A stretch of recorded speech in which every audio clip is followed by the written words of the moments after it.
In 1927, a Peruvian archaeologist named Toribio Mejia Zesp was hiking through the foothills of Peru when he spotted something that would change history forever. Strange lines carved into the desert floor.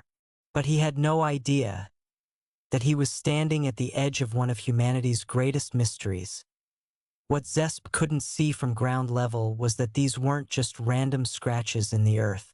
They were massive drawings, creatures stretching over 1,200 feet long, geometric patterns that could only be fully understood from hundreds of feet in the air. Lines so precise, so massive, that they seem impossible for ancient people to create. But here's what will keep you awake at night. The Nazca people who made these had no flying machines, no way to see their own work from above. So why did they spend centuries creating art that only the gods could see? Today, we're diving deep into the Nazca Lines enigma. And I promise you, by the end of this investigation, you'll question everything you thought you knew about ancient civilizations.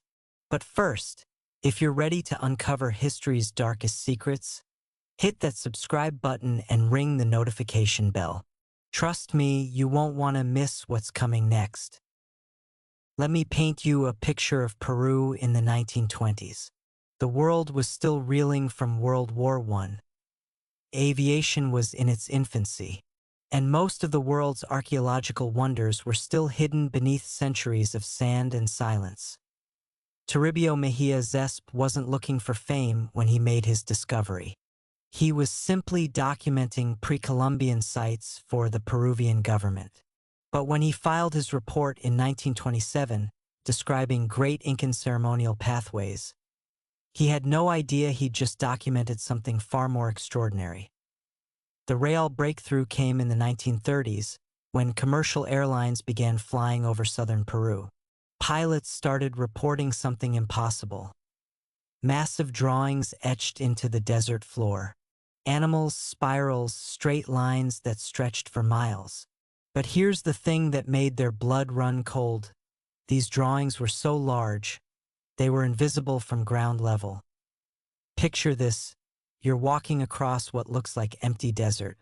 The lines beneath your feet appear to be nothing more than shallow trenches, maybe pathways worn by centuries of foot traffic. But from 1,500 feet up, you're looking down at a 300-foot-long hummingbird, its wings spread in perfect symmetry. The most famous researcher to investigate these lines was a German mathematician named Maria Reich. When she first flew over the Nazca Desert in 1941, she described the experience as seeing the work of giants. Reich would spend the next 50 years of her life living in the desert, measuring, documenting, and trying to understand why an ancient civilization would create art for an audience in the sky. But Maria Reich discovered something that will give you chills. The precision of these lines is mathematically perfect. We're talking about geometric accuracy that rivals modern engineering. Straight lines that stretch for miles without deviation. Curves calculated to mathematical perfection. How is this possible? How did people without modern surveying tools create artwork more precise than what we can achieve today? And why would they dedicate their lives to creating something they could never see? Hold on to those questions, because what we're about to discover gets much darker. Let me describe what's actually carved into this desert, because the scale of these creations will blow your mind. There are over 800 straight lines. Some stretch for 30 miles across the desert floor without the slightest deviation. To put this in perspective, that's like drawing a perfectly straight line from Manhattan to Philadelphia, with Bronze Age tools, on terrain that rises and falls over hills and valleys. But the geometric lines are just the beginning. There are 300 geometric figures, triangles, rectangles, trapezoids, and spirals of mind-bending complexity. And then there are the 70 biomorphic figures, the animal and plant drawings that seem to have been designed by someone with a god's eye view of the world. The hummingbird is 93 meters long. Its wings are perfectly symmetrical, each feather detailed with mathematical precision. The spider measures 47 meters and is scientifically accurate down to the reproductive organs. Knowledge that would require a microscope to observe in real life. But here's where it gets truly unsettling. The monkey has a spiral tail that forms a perfect mathematical spiral, a Fibonacci sequence that wasn't discovered by Western mathematics until the 13th century. The Nazca people were incorporating advanced mathematical concepts into their art over 1,000 years before Europe even knew these principles existed. The condor spans 134 meters. For context, that's longer than a football field. Every feather is precisely placed. The proportions are perfect.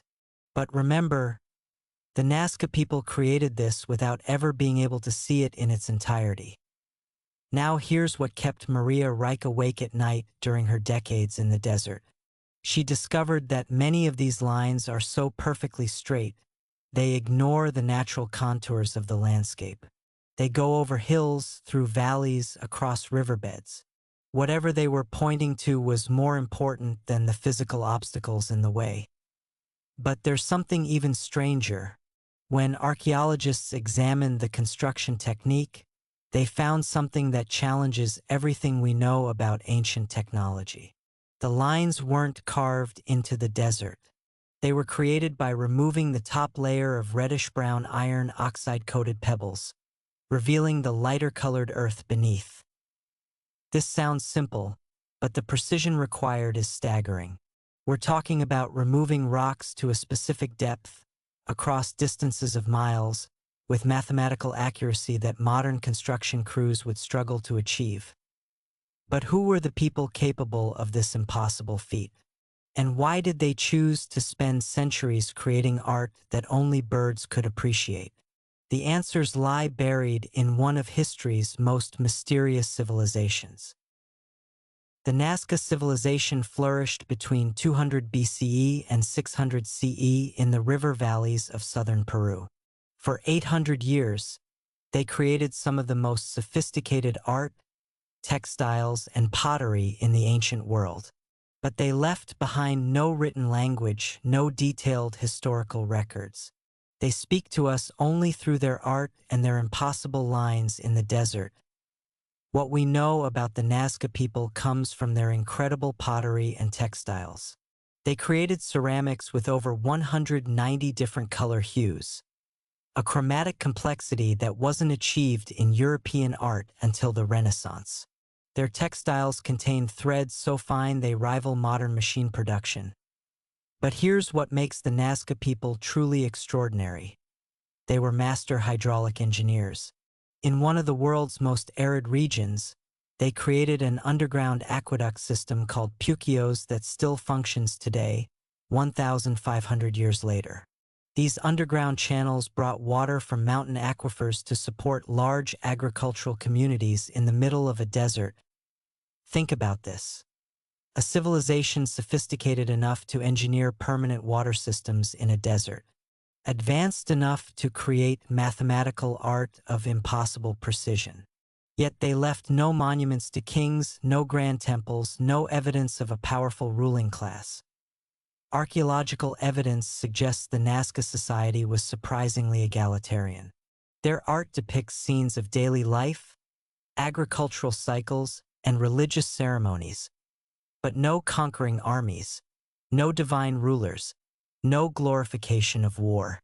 They seem to have been a civilization focused on harmony with their environment. But here's where the mystery deepens. Carbon dating of organic materials found along the lines proves that the Nazca people worked on these desert drawings for over 500 years.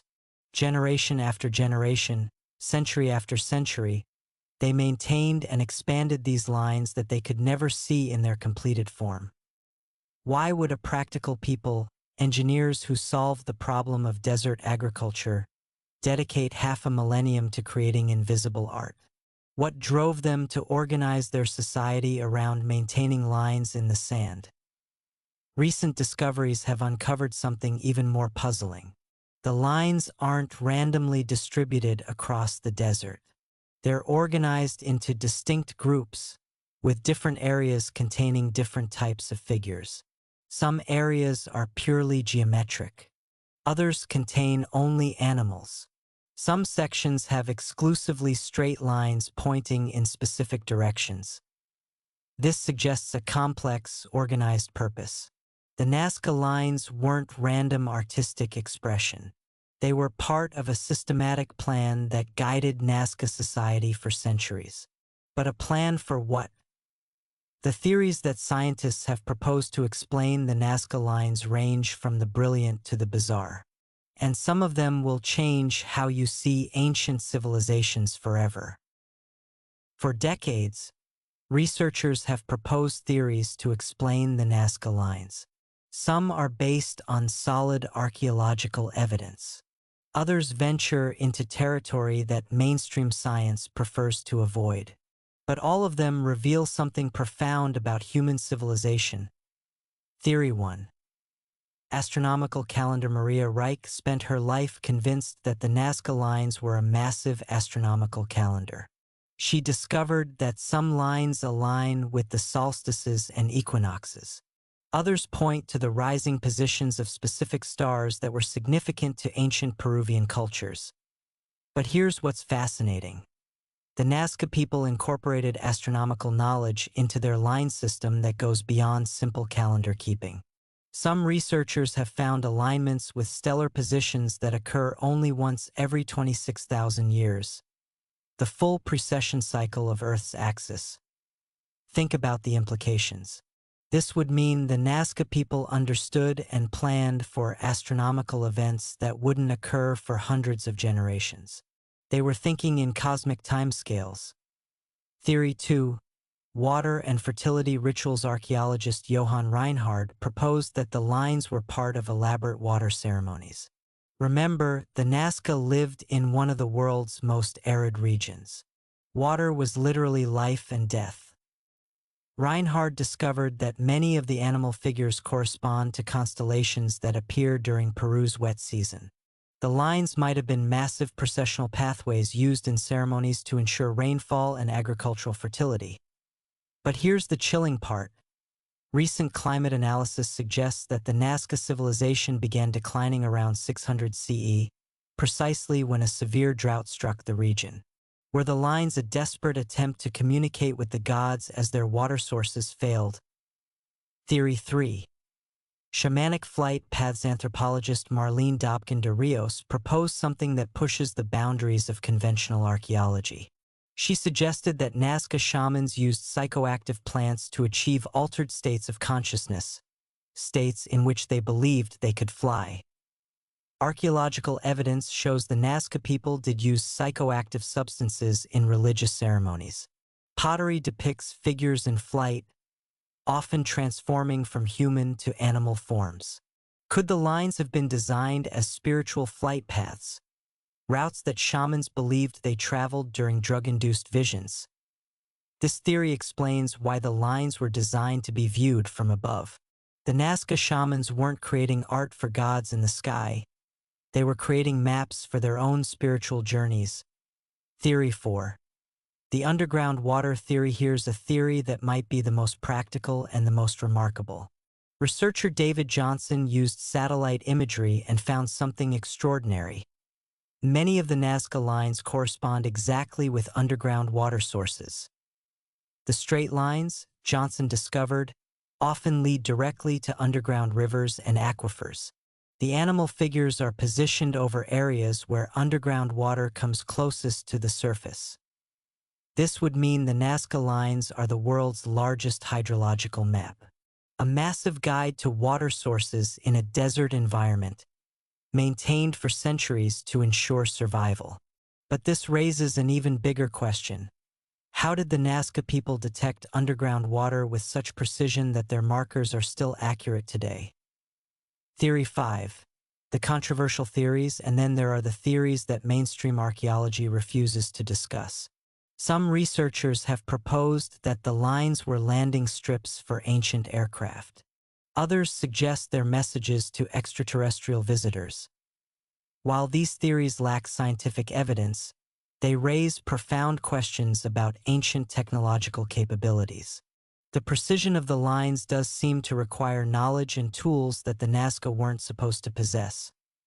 But regardless of which theory you find most compelling, there's one aspect of the Nazca Lines that threatens their very existence.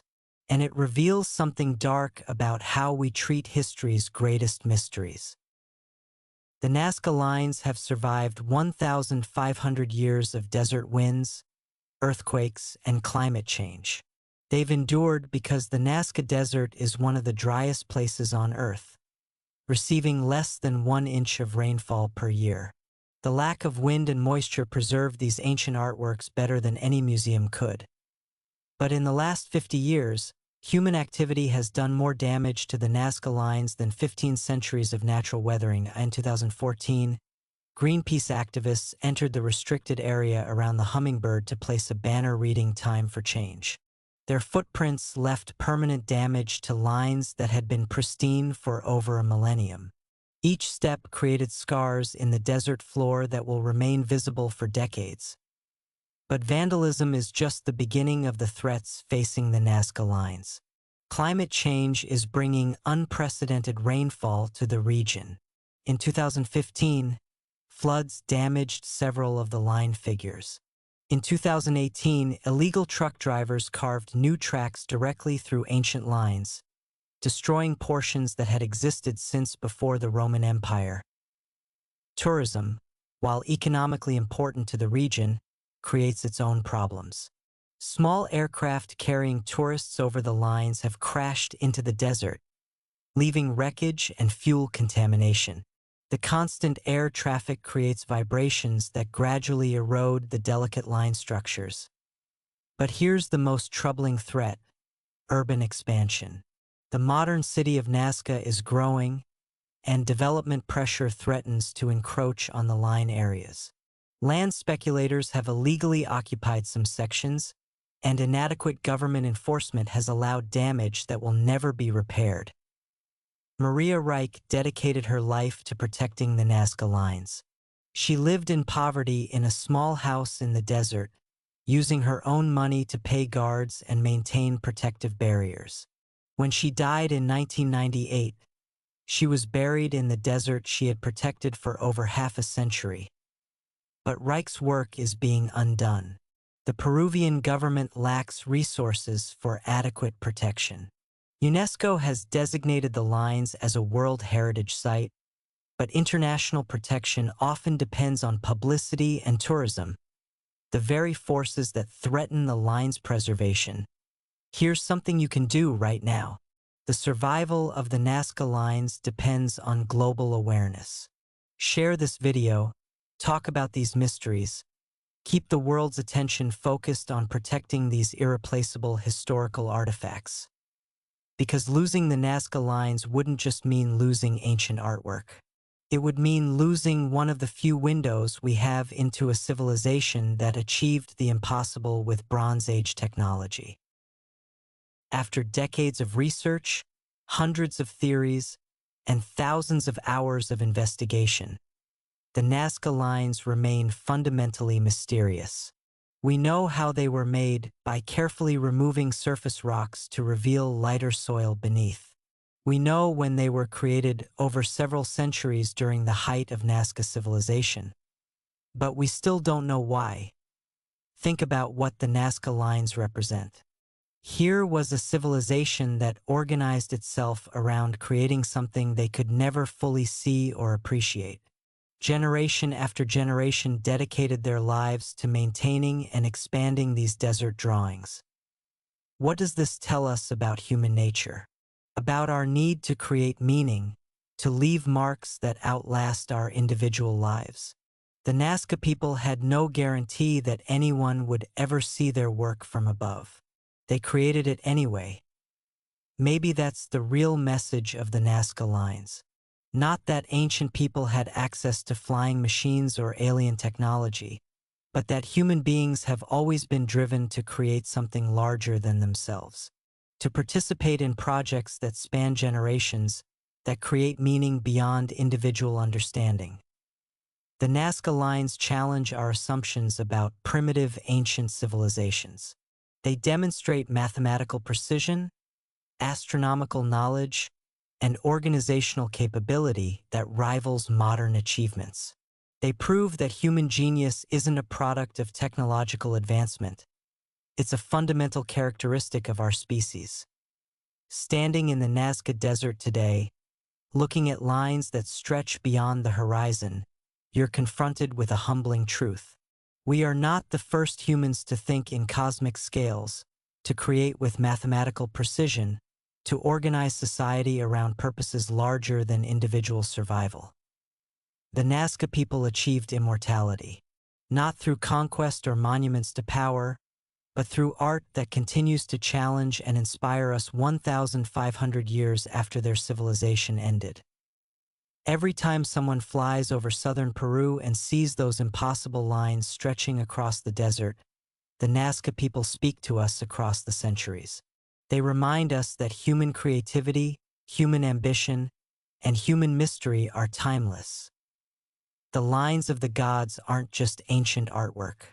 They're proof that the most profound human achievements often come from our willingness to create something larger than our ability to understand. The Nazca Lines Enigma continues to challenge everything we think we know about ancient civilizations. But what do you think? Are they astronomical calendars, religious pathways, maps to underground water, or something else entirely? Drop a comment below and tell me which theory convinced you most. And if you have your own theory about the Nazca Lines, I want to hear it. Some of the best insights come from our community discussions. If this investigation into ancient mysteries fascinated you, you need to subscribe right now. Hit that subscribe button and ring the notification bell because we're just getting started.